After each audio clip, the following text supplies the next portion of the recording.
We'll definitely That's go into more into that when we see you here in Las Vegas. No question about that, Lev. So I have to get your thoughts on this as a former associate of Rudy Giuliani, and you know the man pretty well.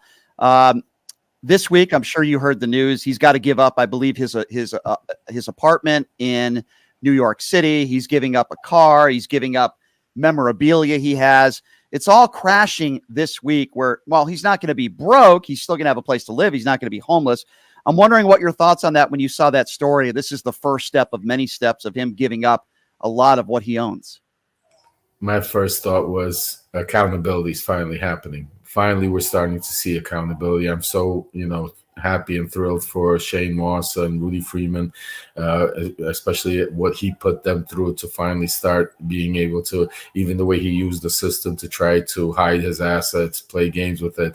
And the best part of it all is, for Rudy, it's not even the money so much because he lives off other people's money anyway. So nothing's going to change as far as that concerned. I mean, the hard thing for him is going to be some of those memorabilia pieces that I know they're trying to save the rings, which I don't think is going to happen because Rudy never handed over those rings to Andrew. I was witness to that. Rudy would never do that. Andrew's just trying to write that letter to try to be able to save him because those are the most important things Rudy cares about is those World Series rings. But everything else, I mean, listen, it's accountability, Brian. It's coming. This is just the beginning of it. It's starting to be a financially for Rudy, but, it's going to trickle down to all of them where eventually Rudy, is not going to need the money once he's sitting in a prison cell in Georgia. Lev, what's amazing to me, before we even get to his daughter and the comments she's made, is the fact that if you asked Rudy Giuliani today, do you regret anything you've said or anything you've done? He'll say no, and he'll double down on the nonsense, and he'll blame the courts, the judge, the jury, and even the victims. What do you make of that, that even at this point, he still is not willing to admit he did anything wrong or said anything wrong? That's already part of Donald Trump's playbook and the cult mentality that Rudy, I think he's already hardcore in the cult mentality himself, where Donald Trump taught all of us with that Russian playbook that you never admit that you're wrong.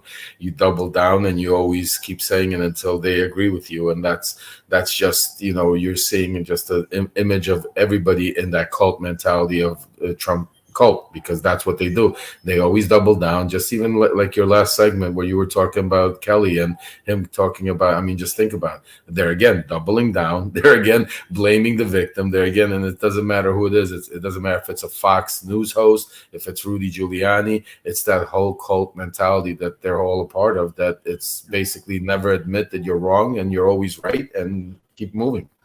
Lev, sometimes we forget that there are families involved here, and some family members are innocent. And I think of Rudy Giuliani's daughter, who seems like a lovely lady, very intelligent. Yeah, and I'm sure you met her before. Have you met her before, by the way? Oh, absolutely. Yeah, she's a wonderful lady. Yeah. She's a great girl. Yeah, absolutely. Yeah, and the reason why I bring her up is because she's done some interviews, and she says that she feels like she lost her father. That's the word that she used as soon as he decided to collaborate, for lack of a better term, with Donald Trump and associate himself with Trump. And she lost her father. Now, she since has come out and spoken out against Trump. I think she's a woman with a lot of courage, like you, by the way. And she has endorsed Kamala Harris, just like you. And I think that took a lot of courage from a family of Republicans for her to do that. I was very impressed by that. But I also feel a lot of sorrow for her because it's almost like she's lost her father, right, Lev? I mean, she did. I mean, you got. I don't want to go too much into their personal stuff because of respect for Caroline and her own, relationship with Rudy. But they never had a really good relationship, with Rudy's job. I mean, and the family environment between him, Andrew, and Caroline was never, especially Caroline was always leaning more left, in her beliefs. She moved out to California. She, me and her both like behind Rudy's back, knew that we smoked cannabis, which Rudy was against, stuff like that, where she already had her different opinions with Rudy. But when he, at the point where, if I remember correctly, they were just starting to formulate a really good relationship when he turned to Trump. And that was really another, because, we've been to a couple of places together where I saw that, she tried, but it was difficult because of Rudy's ranting and raving about all these things that, to hear, and for her now to come out and say it, it's, and I kind of, understand her a lot because in my own family environment, because of me being so close to Trump, and I have kids that, still, one of my son, because of the environment we live in, still kind of, he's not a Trumper, but is still, brainwashed because he grew up in my household in that environment when I was hard-called MAGA. Whereas my other kids are, as you know, Aaron is, on the right side of the track and, fighting for democracy. So I have it in my own family environment, and I understand that, and it's very sad. And that's what Donald Trump has done to our country. He's not only divided us as from a political stance, he's divided us in our families, in our businesses, and our friends. And that's why it's so hard for when people say, you gotta just leave the cult. You can't just leave the cult, because what do? You wake up one morning and you just stop talking to everybody, stop going to work, stop going to school, stop associating with yourself and start a new life, just get up and move.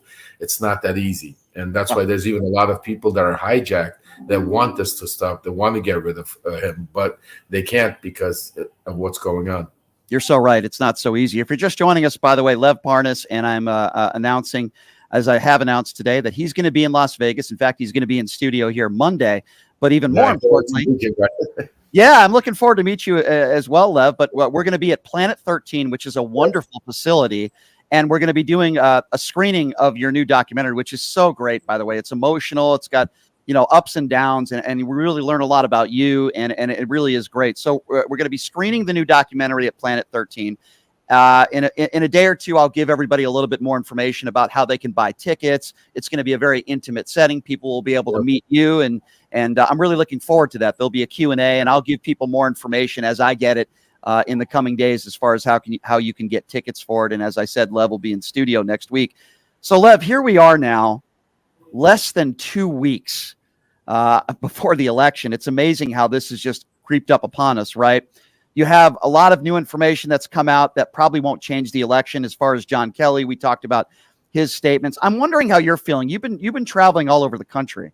You're talking to a lot of prospective voters and maybe those who have already voted. What is your sense in traveling all over and speaking to voters all over the country on what's going on here and what you think is going to happen? I feel good. I feel, very positive, seeing what's happening around the country when you leave the mega environments that, I still live in. But when you go out of it and you go around the country, shows me a lot of positivity that people are, coming out to vote. As you could see, the early voting is coming out, very good numbers. And it's giving me a lot of positivity because I truly believe that this is not going to be a close election. I think that the country is going to come out and show exactly that we're tired of all of this rhetoric and all of this nonsense dictatorship and give Donald Trump a kick in his ass and get rid of him forever. So I feel good about it. I think it's going to be a good way. That doesn't mean we need to stop. I think we need to keep pushing and going forward and even harder every day by day. And that's why, I'm coming to Vegas, and I'm also going to try to go out to North Carolina and some other states to try to be able to, because one thing I have noticed that a lot of people that are even undecided or are leaning towards Trump really don't have enough information or haven't been a part of it or really are just disinformed because they watch Fox News. And I think shows like yours and doing more of these events, especially in the next 14 days, I think is, just getting the information out to people is going to be important. But I truly believe it's going to be a landslide, and I hope I'm right with that. Lev, we're on the same side, my friend. I hope so as well. But I think maybe even you have more vested in this than I do. And I want to ask you this question, and I'm sorry I have to ask it. But if, in fact, Donald Trump does win, obviously we hope that doesn't happen. But if it does, I mean, are you worried for your own safety? Are you worried that Donald Trump, he's talked about being a dictator on day one. He's talked about retribution. And I would imagine when he uses that term, he's talking probably about a lot of people, but you being one of them. Are you really worried if in fact he does win? And when he uses that term retribution?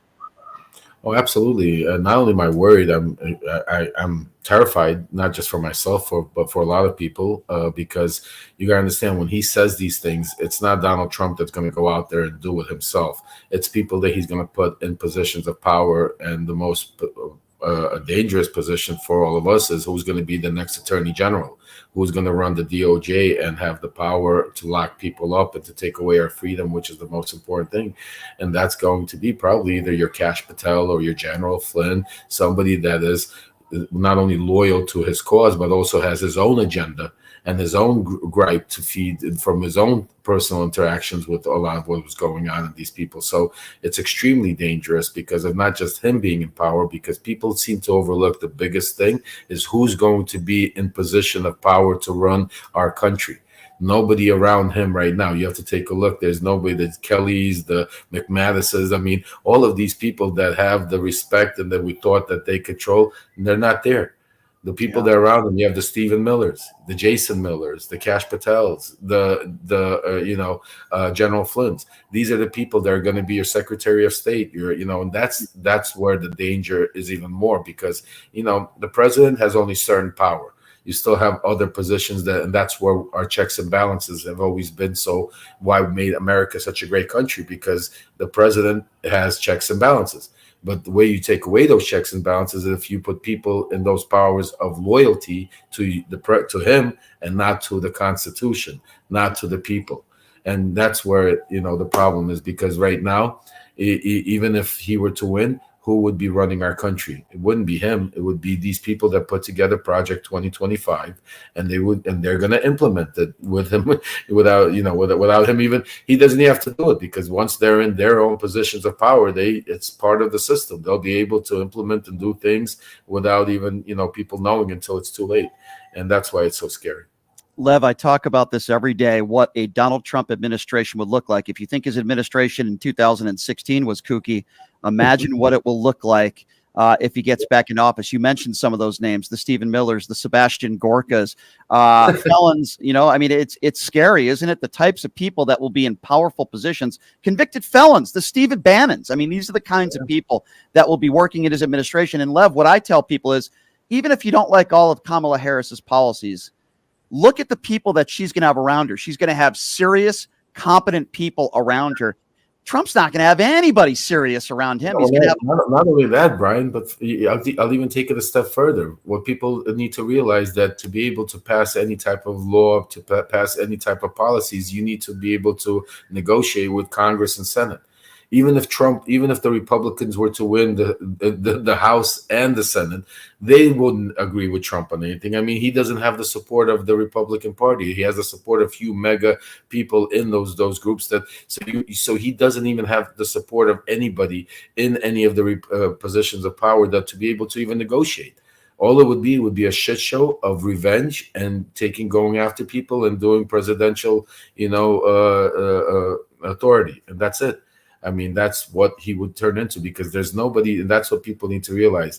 It's like running a BA. If he's the CEO, who's going to be managing and running the company? You're going to have a bunch of. It's like open up the asylum, let the nuts out, and let them run your country. Basically, that's what you're saying by voting for Trump. So no question, it's not even a close one. I mean, and that's why when people talk about policy, Brian, I stop right there. I said, this election is not about policy. It doesn't matter who's the worst or the best. We're talking about saving our democracy. We're talking about you're having a criminal, a dictator, a tyrant in office, or you're having somebody that you don't like or you disagree with. You might not like or disagree with that. I'm not telling you to, but you can't, it's like, use Trump's own words. I mean, this is a person that likes Hannibal Lecter. He thinks Al Capone is a great guy. The guy that murdered hundreds of people, he talks about him as a great guy. Is this who we want our kids to look up to and say, this is who's running our country? I don't believe Americans are going to do it.